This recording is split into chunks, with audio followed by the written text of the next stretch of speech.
다 함께 기도하심으로 새벽 예배를 시작하도록 하겠습니다. 하나님 아버지, 오늘도 저희들을 불러주시고 저희들에게 주의 말씀 허락하여 주셨고 주를 향한 마음을 주를 향한 마음으로 나아갈 수 있는 길을 허락하여 주심을 감사합니다. 저희들의 오늘 하루도 온전히 주께 맡기고 주님을 의지하며 신뢰하며 주님과 함께하는 하루가 될 수 있도록 인도하여 주셨고 저희들의 삶에 필요한 모든 힘과 환경을 하나님 순적하게 조성하여 주시옵소서. 함께 하실 믿사오며 예수님 이름으로 기도드리옵나이다. 아멘. 다 함께 찬송가 503장 세상 모두 사랑 없어 함께 찬양 드리도록 하겠습니다. 503장입니다. 세상 모두 사랑 없어 냉랭함을 아느냐 곳곳마다 사랑 없어 탄식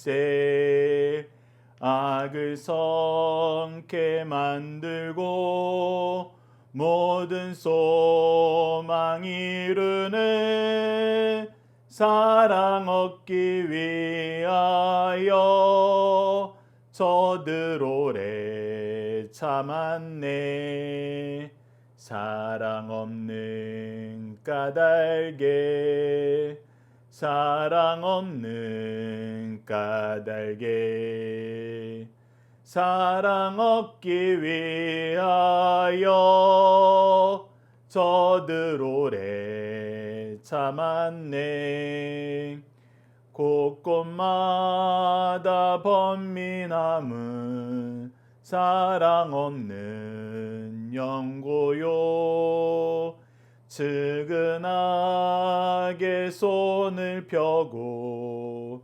사랑받기 원하네 어떤 이는 고통과 근심 걱정 많으나 사랑 없는 까닭에 저들 실망하도다 사랑 없는 까닭에 사랑 없는 까닭에 사랑 없는 까닭에 저들 실망하도다 어떤 사람 우상 앞에 복을 빌고 있으며 어떤 사람 자연 앞에 사랑 요구하도다 먼저 믿는 사람들 예수 사랑 가지고 나타내지 않으며 저들 실망하겠네 예수 사랑 가지고 예수 사랑 가지고 나타내지 않으며 저들 실망하겠네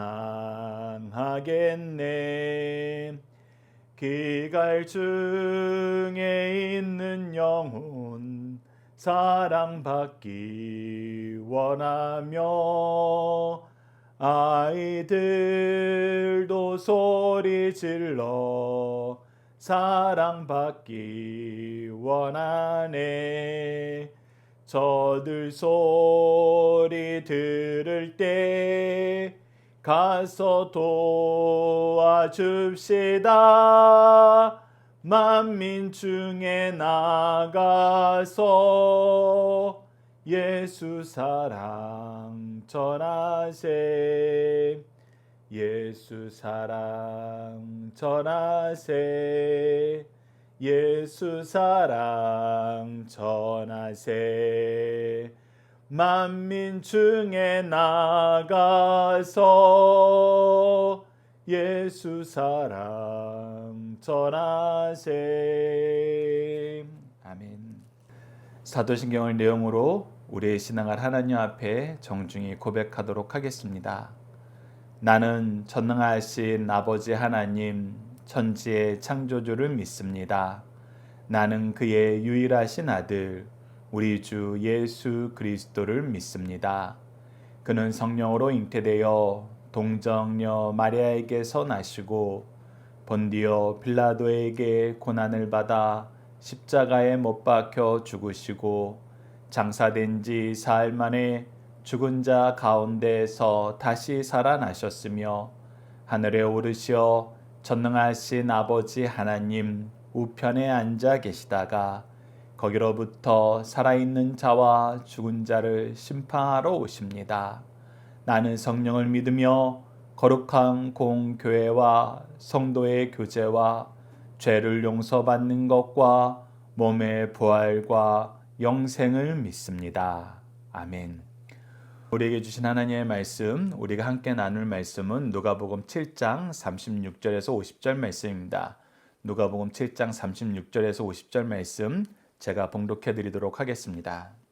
한 바리새인이 예수께 자기와 함께 잡수시기를 정하니 이에 바리새인들의 집에 들어가 앉으셨을 때에 그 동네에 죄를 지은 한 여자가 있어 예수께서 바리새인의 집에 앉아 계심을 알고 향유 담은 옥합을 가지고 와서 예수의 뒤로 그 발 곁에 서서 울며 눈물로 그 발을 적시고 자기 머리털로 닦고 그 발에 입 맞추고 향유를 부으니 예수를 청한 바리새인이 그것을 보고 마음에 이르되 이 사람이 만일 선지자라면 자기를 만지는 이 여자가 누구며 어떠한 자 곧 죄인인 줄을 알았으리라 하거늘 예수께서 대답하여 이르시되 시몬아 내가 내게 이를 말이 있다 하시니 그가 이르되 선생님 말씀하소서. 이르시되 빚 주는 사람에게 빚진 자가 둘이 있어 하나는 500데나리온을 졌고 하나는 50데나리온을 졌는데 갚을 것이 없으므로 둘 다 탕감하여 주었으니 둘 중에 누가 그를 더 사랑하겠느냐. 시몬이 대답하여 이르되 내 생각에는 많이 탕감함을 받은 자니이다. 이르시되 내 판단이 옳다 하시고 그 여자를 돌아보시며 시몬에게 이르시되 이 여자를 보느냐. 내가 내 집에 들어올 때 너는 내게 발 씻을 물도 주지 아니하였으되 이 여자는 눈물로 내 발을 적시고 그 머리털로 닦았으며 너는 내게 입 맞추지 아니하였으되 그는 내가 들어올 때로부터 내 발에 입 맞추기를 그치지 아니하였으며 너는 내 머리에 감람류도 붓지 아니하였으되 그는 향유를 내 발에 부었느니라. 이러므로 내가 내게 말하노니 그의 많은 죄가 사하여졌도다. 이는 그의 사랑함이 많음이라. 사함을 받은 일이 적은 자는 적게 사랑하느니라. 이에 여자에게 이르시되 내 죄 사함을 받았느니라 하시니 함께 앉아있던 자들이 속으로 말하되 이가 누구이기에 죄도 사하는가 하더라. 예수께서 여자에게 이르시되 내 믿음이 너를 구원하였으니 평안히 가라 하시니라. 아멘. 오늘 말씀을 하나님의 뜻을 파악하고 순종하자라는 제목으로 함께 말씀을 나누도록 하겠습니다. 오늘 본문 말씀은 저희들이 크게 세 단락으로 나눠서 보겠습니다. 첫 번째 단락은 36절에서 39절로 예수님을 초대한 바리새인 시몬은 예수님을 향한 여인의 회개와 섬김보다 무엇을 중요하게 여기나요? 키워드는 회개, 섬김, 판단입니다. 오늘 본문 말씀의 특이한 점은 성경이 이 여인에 대해서 자세하게 기록하지만 이 여인의 이야기를 두고 서로 대화하는 주체는 이 여인이 있는 것이 아니라 예수님과 이 바리새인 시몬이 함께하고 있습니다. 그래서 바리새인 시몬과 예수님의 대화를 통해서 우리가 삶의 태도에서 고쳐야 되는 것, 우리 삶 속에서 바꿔야 되는 것, 그리고 우리가 이 여인에 대해서 배워야 되는 것, 그 내용을 우리가 한번 확인해 보도록 하겠습니다. 36절 보십시오. 한 바리새인이, 이 바리새인에 대해서 우리가 40절 말씀을 보면 이 바리새인의 이름이 시몬이라는 걸 알 수 있습니다. 한 바리새인이 예수께 자기와 함께 잡수식을 청하니 이것만으로도 굉장히 놀라운 것입니다. 왜 그렇습니까? 바리새인들과 사두개인들, 이 유대의 지도자들은 지금 예수님을 못 잡아먹어서 안달이에요.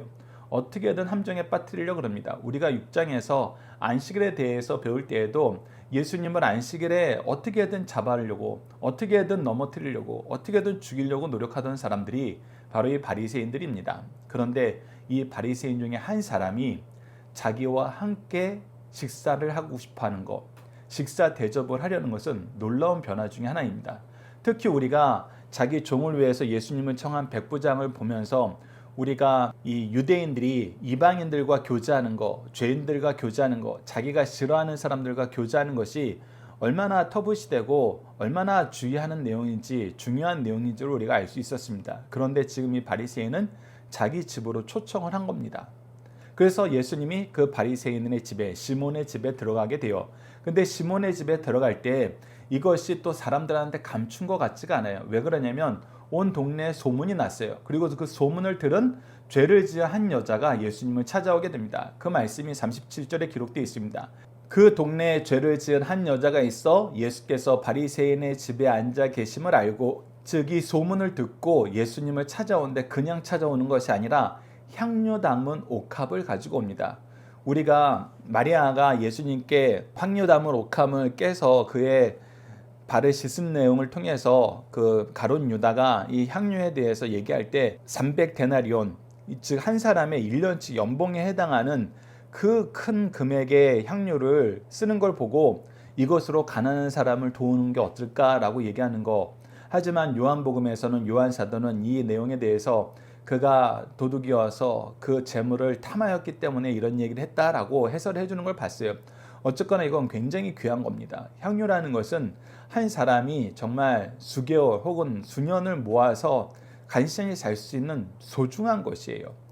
그런데 이 여인이 그 소중한 것을 가지고 와서 무엇을 합니까? 38절, 예수의 뒤로 그 발 곁에 서서 울며 눈물로 그 발을 적시고.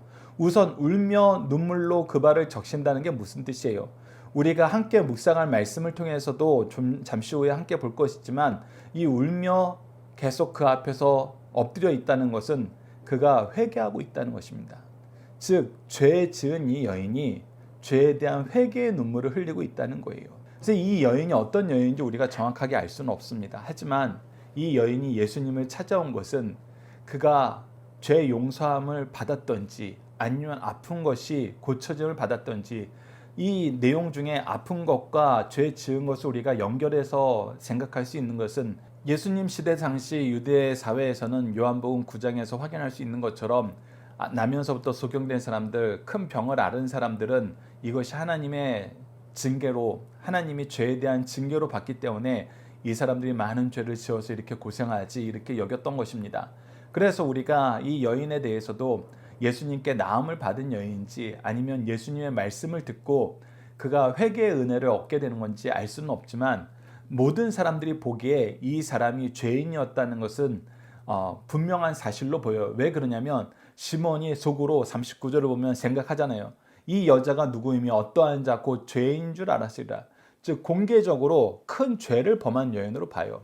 그 당시 여인들이 큰 죄로 공개적으로 비난받고 욕먹는 사실은 욕먹는 직업 중에 하나는 바로 창기가 있었죠.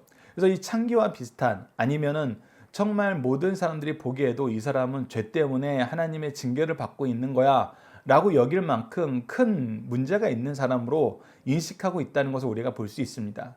그런데 그녀가 지금 뭐하고 있어요? 예수님 앞에서 눈물로 회개하고 있는 것입니다. 그러면서 뭐합니까? 그 발에 입 맞추고 향유를 붓습니다. 그래서 조금 전에 말씀드렸던 것처럼 39절에 이 시몬이 속으로 생각합니다. 이 사람이 선지자라면은 이 여인이 누구인지 알았고 죄인이었던 걸 알 텐데 어떻게 이 죄인인 여자가 이 더러운 손으로 자기의 몸을 만지는 걸 허락을 할까? 속으로 생각했던 것입니다.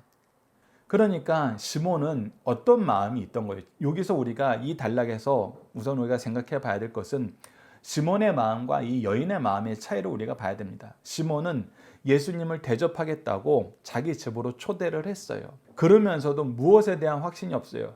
이 사람이 정말 선지자일까?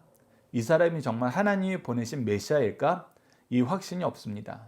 즉 그 중심에 예수님에 대해서 알고 예수님과 교제하고 싶은 건 있지만 무엇을 가지고 보는 거예요? 의심을 가지고 보는 거예요. 의심을 가지고 보면서 무엇하는 것입니까? 사실 예수님을 판단하고 있는 거예요. 지금 이 여인을 판단하고 있는 것처럼 예수님을 판단하고 있는 것입니다. 속으로 예수님의 점수를 매기고 있는 거예요. 그런데 이 여인은 어때요? 이 여인은 예수님을 주로 시인하고 그 앞에 엎드려서 회개의 기도를 드리고 그를 경배하는, 그에게 향유를 붓는 그 경배의 예배를, 경배의 자세로 우리에게 보여주고 있습니다. 즉 바리새인 시몬과 이 여인의 가장 큰 차이는 믿음의 유무예요. 그리고 이 믿음의 유무는 무엇으로 가냐면 믿음이 있는 자는 그 앞에 섬김을, 순종을, 회개를, 인정을 하게 됩니다. 그런데 그 믿음이 확실하지 않은 자들은 무엇을 하게 돼요? 평가를, 판단을, 시험을 하게 되는 것입니다. 이 차이를 인식하시면서 여러분 우선 함께 묵상할 말씀을 보면서 본문 말씀을 좀 더 깊이 있게 들어가도록 하겠습니다. 요엘서 2장 12절로 13절을 보면 여호와의 말씀에 너희는 이제라도 금식하고 울며 애통하고 마음을 다하고 내게 돌아오라. 즉 회개의 역사가 있을 때 금식과 애통으로 하나님 앞에 돌아올 것을 얘기합니다. 너희는 옷을 찢지 말고 마음을 찢고 너희 하나님 여호와께로 돌아오라. 그래서 겉모습만 하지 말고 참된 회개만 하라는 거예요. 지금 바리새인 시몬은 예수님을 겉으로는 대접하고 있지만 참되게 그의 말씀에, 그의 역사에 순종하고 하나님의 뜻 안에서 예수님을 바라본 것이 아니에요. 여전히 자기 전통에, 자기들의 지위에서 예수님을 평가하고 있습니다. 그는 은혜로우시며 자비로우시며 노하기를 더디하시며 인애가 크시다 뜻을 돌이켜 재앙을 내리지 아니하시라. 즉 우리 하나님이 어떤 분이시냐? 은혜로우시고 자비로우시고 노하기를 더디하시고 인애, 즉 사랑이 크시기 때문에 우리가 회개하면 어떻게 하신다? 재앙을 내리지 않도록 돌이켜 주신다. 우리를 긍휼히 여기시고 자비로 대하시고 사랑으로 대하신다는 거예요. 하나님은 우리가 돌아오길 원하셔서 징계하시는 것이지 돌아온 사람을 징계하지 않아요. 이것을 우리가 분명히 알아야 됩니다. 우리 부모들이 자녀들이 잘 되라고 혼내는 것이지 잘못을 용서하고 무릎 꿇은 사람에게 추가적으로 더 벌을 내지지 않아요. 도리어 부모들은 무엇을 합니까? 우리 자녀들이 나에게만 잘못한 것이 아니라 외부에서 잘못한 것이 있었을 때 그거에 대해서 회개하고 부모에게 도움을 요청하고 그 죄를 인정하고 그 죄를 책임지려고 할 때 부모들은 뭐예요? 그 죄의 짐을 같이 지려고 그러잖아요. 할 수만 있다면은 대신 지려고 그러잖아요. 왜? 그것이 사랑이니까. 그것이 부모의 마음이니까. 우리 하나님 더욱더 부모의 마음으로, 더욱더 사랑이 넘치는 마음으로 우리를 대하신다는 것입니다. 창세기 18장 4절도 보십시오. 물을 조금 가져오게 하사 당신들의 발을 씻으시고 나무 아래에서 씻어서. 이 내용은 무슨 내용이냐면 아브라함이 하나님의 사자들이 광야에서 오는 것을 보고 얼른 나가서 대접을 하고 대접할 것을 청하고 쉬시면서 물을 갖다 줍니다. 그래서 그 물로 그들의 발을 씻고 그 자리에서 좀 쉬시라는 거예요. 그래서 이것이 우리가 두 번째 단락에서 예수님이 지적하는 내용을 통해서 나오는 것이지만 이 여인은 지금 무엇을 하는 거냐면 예수님을 대접하고 있고 예수님을 섬기고 있는 모습을 보여주는 거예요. 근데 바리새인 시몬은 예수님을 초청을 했지만 섬기는 모습은 보여주지 못했던 것입니다. 즉 예수님을 향하여 하나님을 향하여 섬기는 모습을 보는 것은 비난받을 일이 아니에요. 아브라함도 이것을 굉장히 잘했던 것입니다. 그런데 오히려 바리새인 시몬은 뭐합니까? 야고보서 4장 11절을 보시죠. 형제들아 서로 비방하지 말라. 형제를 비방하는 자나 형제를 판단하는 자는 곧 율법을 비방하고 율법을 판단하는 것이라. 내가 만일 율법을 판단하며 율법을 준행한 자가 아니요 재판관이로다. 즉 성경에서는 서로 비방하지 말라고 분명히 가르쳐줬어요. 그런데 하나님께서 세우신 리더라는 사람들이 무엇을 하느냐? 하나님의 말씀을 가르치고 하나님의 말씀대로 살도록 도와줘야 되는데 가르치지도 않고 도와주지도 않고 비방만 하는 일이 비일비재하다는 것입니다. 제가 가정에서도 교회에서도 리더분들하고 함께 얘기할 때 가장 많이 부탁드리는 게 이 내용이에요. 우리가 자녀들을 교육하다가 딱 봤는데 너무나 잘못한 모습이 보이는 거예요. 특히 우리는 예배를 위해서 준비하고 예배를 바로 드리도록 지도하는 사람이기 때문에 예배가 엉망이 되어갈 때 예배 시간도 어기게 되고 태도도 안 좋아지고 그가 도무지 무엇이 좋은지 무엇이 나쁜지 알지 못하고 막 방황할 때 우리가 때로는 예배 시간에 막 화를 낼 때도 있고 예배 끝나고 나서 막 불러다 세워놓고 막 주의를 줄 때가 있어요. 그런데 그거는 무엇이 먼저가 되는 거냐면 우선 우리가 화를 냈다는 게 먼저가 됩니다. 우리가 화를 내기 전에, 그리고 그 부분에 대해서 아이들에게 잘못된 것을 드러내기 전에 우선 우리가 속으로 묵상을 해봐야 돼요. 생각을 해봐야 됩니다.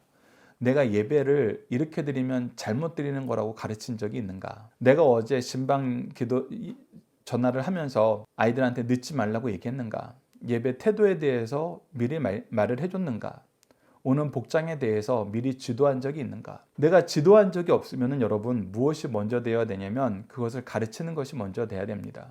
그리고 가르쳤는데도 안 되면 이것을 돕는 것이 먼저 돼야 돼요. 고치도록 돕는 것이 먼저 돼야 됩니다. 그리고 나서 우리는 무엇 해야 되냐면 그거에 대해서 기준을 정확하게 제시하고 잘못했을 땐 잘못한 것을 우리가 서로 동의하는 상황에서 들춰내는 거예요.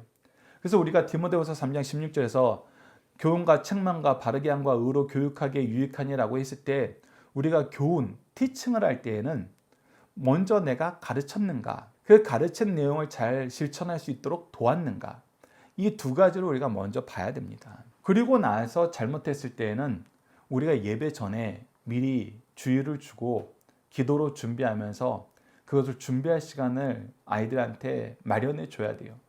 그래도 잘못됐으면 잘못된 거에 대해서 고치도록 지도하고 훈련시켜야 됩니다. 그래서 이거는 굉장히 중요한 과정이에요. 근데 대부분이 어떻게 합니까? 가르치지도 않고 도와주지도 않고 혼내기만 해요. 비판만 합니다. 평가만 합니다. 그러면 이것은 무엇을 뛰어넘는 거냐? 서로 비방하지 말라는 이 말씀을 내가 뛰어넘는 거예요. 즉 내가 말씀보다 더 위에 있는 것입니다. 말씀보다 더 위에 있다는 건 뭐예요? 말씀은 하나님, 예수님을 말해요. 그분들의 능력과 권위를 얘기하는 겁니다. 그런데 나는 하나님 말씀 따르지 않으면서 내가 하나님 말씀에서 하지 말라는 것을 하나님을 위한다는 얘기로 하나님 뜻대로 내가 아이들에게 가르친다는 이유로 하는 거예요. 이거는 우리가 뭐가 된 거예요? 준행자가 아니라 재판관이 된 거예요. 하나님보다 높아진 거예요. 그러니까 여러분들 하나님 말씀대로 우리가 살아야지, 말씀대로 살지 않으면서 이것이 하나님 믿는 사람들의 삶이야 얘기하는 것은 우리가 스스로 하나님이 된 거예요. 그 부분은 여러분은 항상 주의해 주시기 바랍니다. 그래서 서로 비방하지 말라, 판단하지 말라, 이 내용은 우리가 굉장히 주의 깊게 봐야 됩니다. 자, 두 번째 단락으로 넘어가서 이제 예수님과 시몬의 대화를 한번 보도록 하겠습니다. 두 번째 단락은 40절로 47절로 예수님은 여인에 대한 시몬의 잘못된 판단을 바꾸기 위해서 시몬도 누구 앞에 있음을 가르쳐 주나요? 키워드는 심판대 앞, 은혜에 감격할 것을 가르쳐 줍니다. 자, 40절을 보시죠. 예수께서 대답하여 이르시되 시몬아 내가 내게 이를 말이 있다 하시니 그가 이르되 선생님 말씀하소서. 자, 예수님도 혼내지 않아요. 무엇부터 하세요? 티칭, 가르치는 것부터 하세요.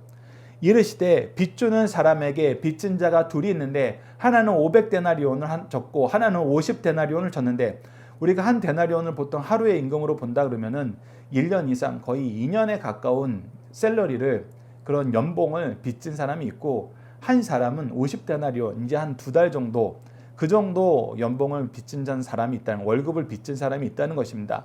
그런데 둘 다 지금 갚을 기한이 왔는데 갚을 처지가 안 되는 거예요. 42절을 보면 갚을 것이 없으므로 둘 다 탕감하여 주었으니, 우리가 예수님께서 많이 탕감받은 사람과 이 많이 탕감받은 사람이 자기 친구로 옥에 가는 내용을 통해서 보는 것처럼, 사실 내가 기한이 찼는데 갚지 못하면 어떻게 해야 돼요? 감옥에 가야 돼요. 벌을 받아야 돼요. 그러니까 이 얘기는 무엇이냐면, 우리가 약속한 기일이 왔으니까 하나님이 그냥 연장을 하시든지 징계를 내리시든지 둘 중에 하나만 하셔도 되거든요. 그러니까 그것이 우리 보편적인 일반 사회에서 생각하고 있는 상식이에요. 그런데 아니, 하나님이 연장해줘도 괜찮은데 뭐 해준 거예요? 탕감해 준 거예요. 다 탕감해 준 거예요.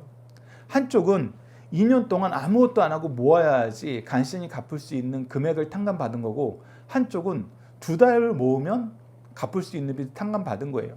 사실 2달 모으면 갚을 수 있는 빚은 내가 한 반 정도만 아끼면은 4달이면 갚을 수 있는 거거든요. 근데 2년은 솔직히 여러분들 몰라요. 2년 동안 내가 통째로 모아? 내가 다른 수입이 없는 이상은 2년 동안 통째로 모은다는 건 여러분들 상식적으로 좀 어렵습니다.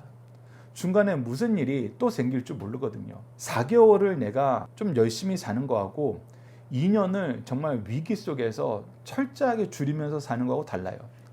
조금 전에 말씀드렸던 대로 이 50데나리온 받은 사람이 4달에 걸쳐서 내가 좀 나눠서 저금해야 되겠다 하는 것과 내가 이것을 위해서 4년을 좀 참으면서 살아야 되겠다라는 것은 이런 완전히 다릅니다. 그 4년 사이에 무슨 일이 있을 줄 몰라요.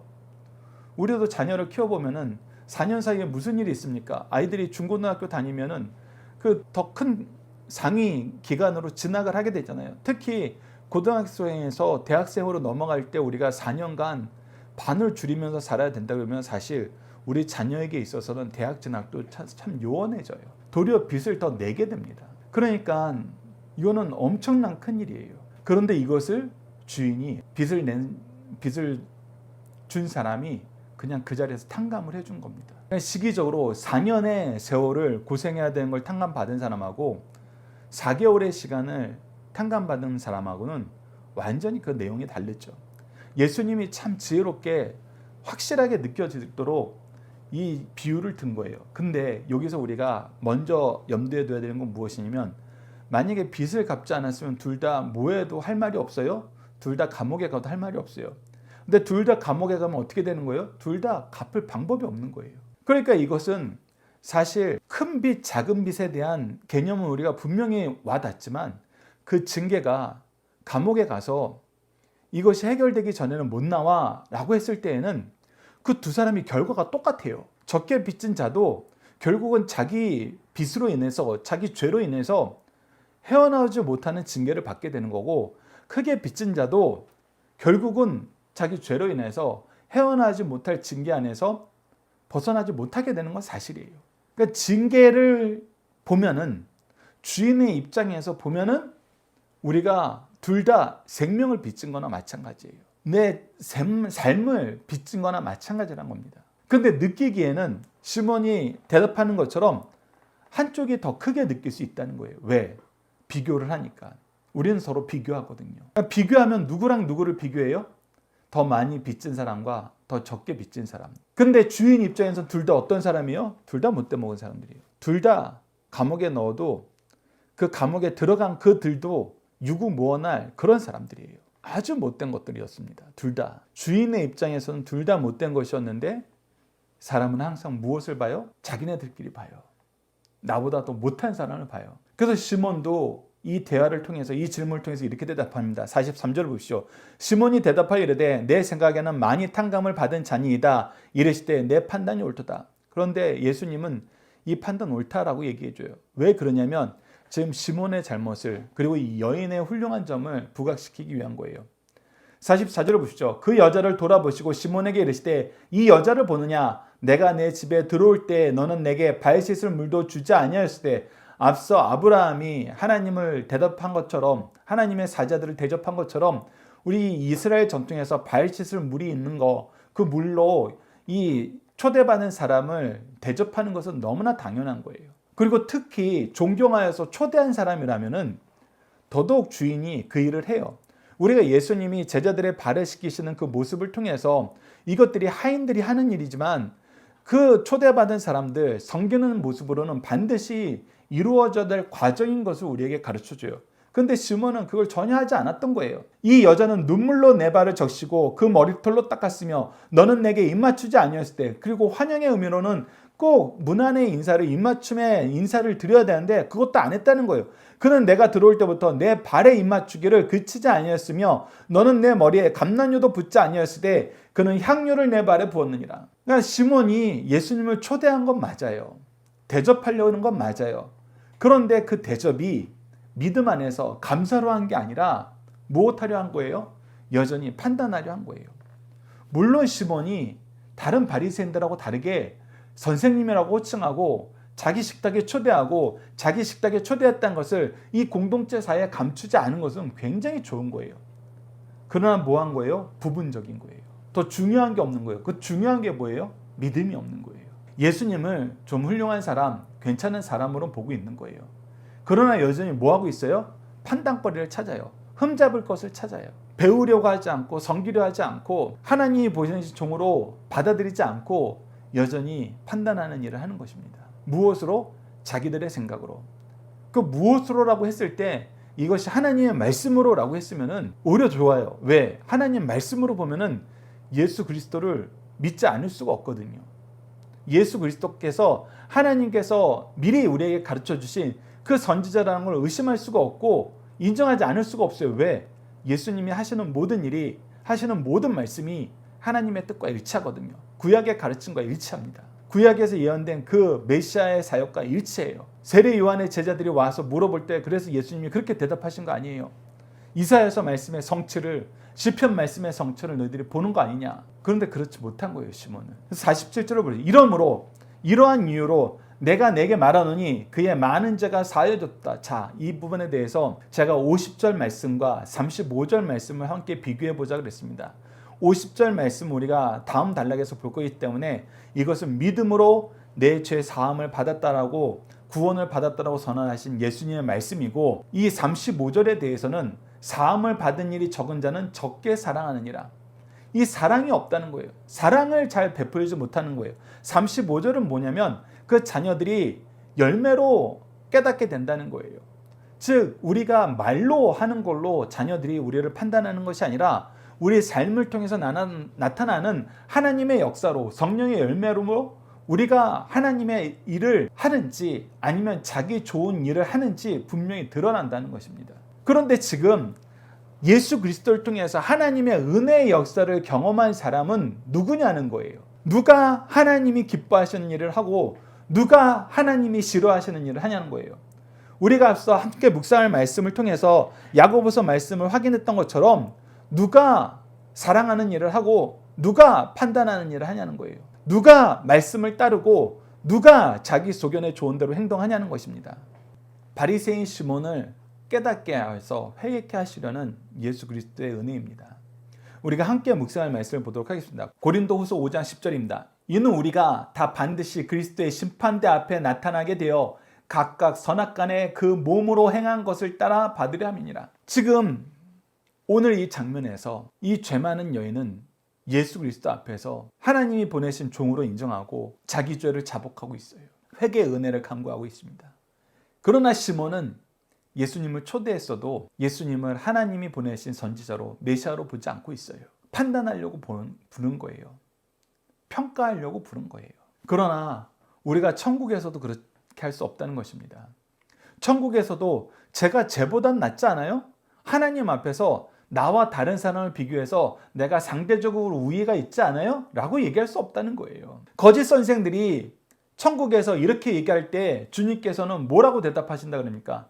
내가 도무지 너희를 알지 못한다. 내가 도무지 너희를 알지 못한다고 얘기하시잖아요. 내가 주의 이름으로 귀신도 몰아내고 이런 일도 하고 저런 일도 했습니다 라고 자랑하지만 예수님 모른다 그런 거예요. 왜? 그것이 예수 그리스도의 일이 아니라 예수 그리스도 일처럼 꾸민 자기의 일이었기 때문에, 자기 판단에 좋은 대로 자기가 의인이라고 자랑하고 있는 거예요.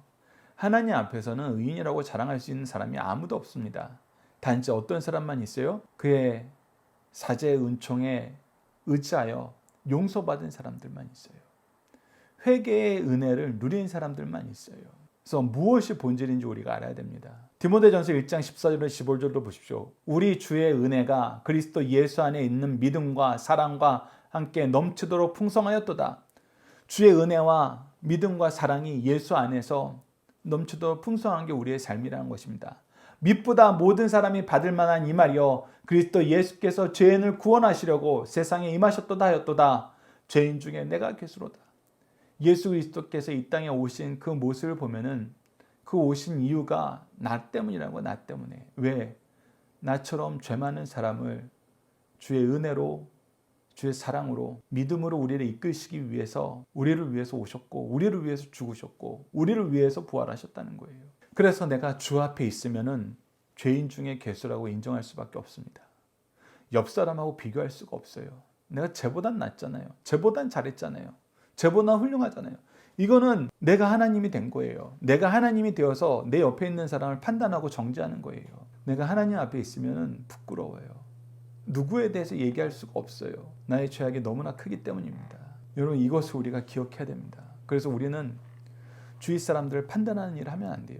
주위 사람들을 평가하는 일을 하면 안 됩니다. 그리고 절대로 가지셔는 안 되는 생각, 내가 저 사람보단 낫지, 아니에요. 우리가 하나님 앞에 있으면 절대 이 얘기를 못해요. 절대 이 얘기를 못합니다. 저는 여전히 부족합니다. 저는 징계받아 마땅할 죄인인데 구해주셔서 감사합니다. 이 감사함이, 하나님을 향한 감사함이 무엇으로 드러나는 게 기독교냐면 이웃을 향한 사랑으로, 이웃을 향한 수고로, 섬김으로 나타나는 것이 기독교입니다. 그것이 바로 예수 믿는 사람들이에요. 왜? 예수님께서 그렇게 사셨고 예수님께서 나에게 이 사랑을 부어주셨기 때문에. 우리 마지막 세 번째 단락을 보도록 하겠습니다. 예수님은 여인을 향하여 무엇을 선언하시나요? 48절로 50절입니다. 키워드는 이신칭이 평안입니다. 47절 보시죠. 이에 여자에게 이르시되 내 죄 사함을 받았느니라 하시니. 자, 이 여자가 주님 앞에 나온 이유는 뭐예요? 회개하기 위해서 회개의 눈물을 흘리러 나왔어요. 그래서 예수님은 이 여인이 회개하는 그 내용에 대해서 응답하시는 거예요. 네 죄사함을 받았다. 그런데 함께 있는 사람들은 뭐라 그래요? 함께 앉은 자들이 속으로 말하되 이가 누구에게 죄도 사하는가? 누구에게 죄도 사하는가? 또 뭐예요? 판단해요. 평가해요. 그때 예수님이 왜 이 여인이 죄사함 받은 그 선언이 중요한지 다시 한번 가르쳐 주십니다. 50절 보시죠. 예수께서 여자에게 이르시되 내 믿음이 너를 구원하였으니 평안히 가라. 어떤 믿음이었어요?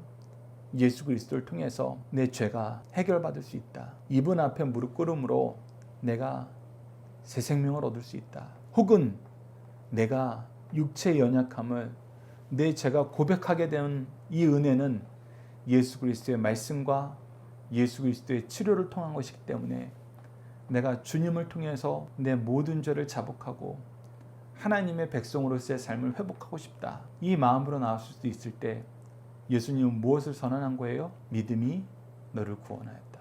예수님을 향한 그 믿음이 너를 구원하였다. 이것이 하나님이 예수님을 이 땅에 보내신 목적이요, 우리가 배워야 될 믿음의 모습이라는 겁니다. 우리가 함께 묵상할 말씀을 보도록 하겠습니다. 로마서 1장 17절입니다. 복음에는 하나님의 의가 나타나서 믿음으로 믿음에 이르게 하나니 기록된 바 오직 의인은 믿음으로 말미암아 살리라. 여러분, 이 죄 많은 여인 너무나 놀랍지 않습니까?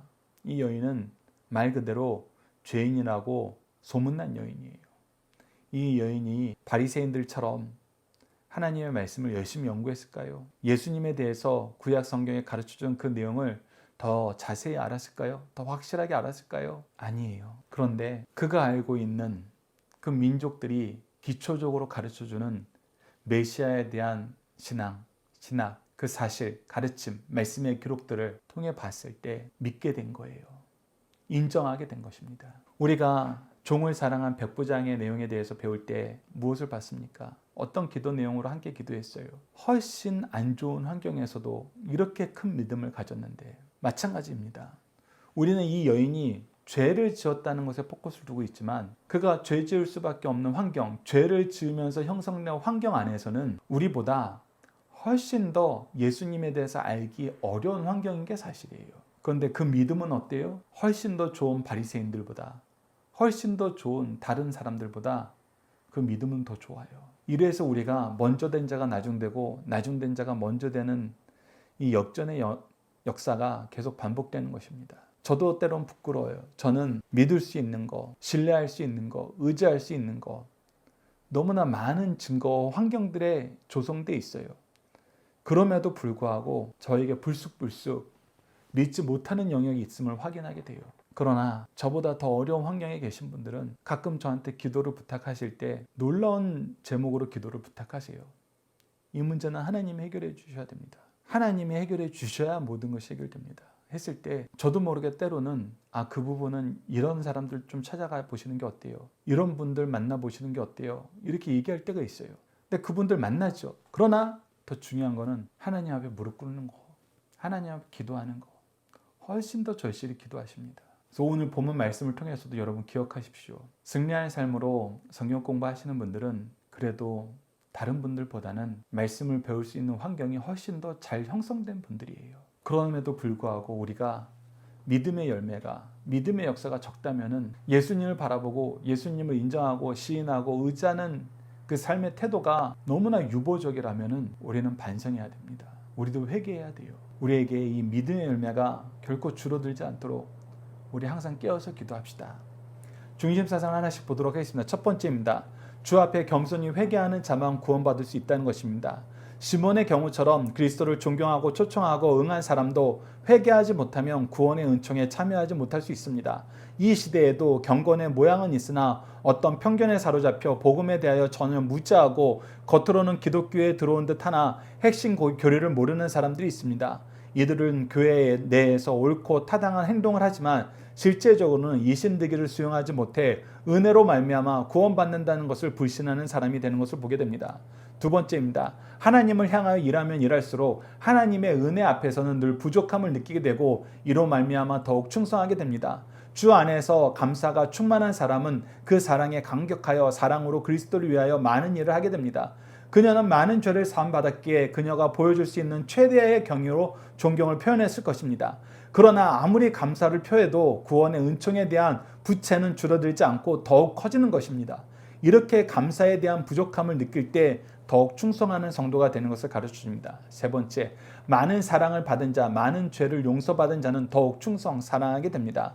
많은 죄를 사함받은 자가 주님을 더욱 사랑하는 것은 사죄의 결과이지 원인이 될 수 없습니다.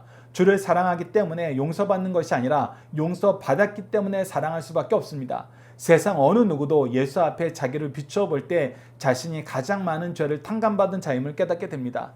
이렇게 큰 죄에서 용서받는 믿는 자가 그리스도의 영광을 위해서 무엇인가를 할 수밖에 없게 된다는 거, 우리가 교회 역사에서도 우리 삶에서도 확인하게 되는 것입니다.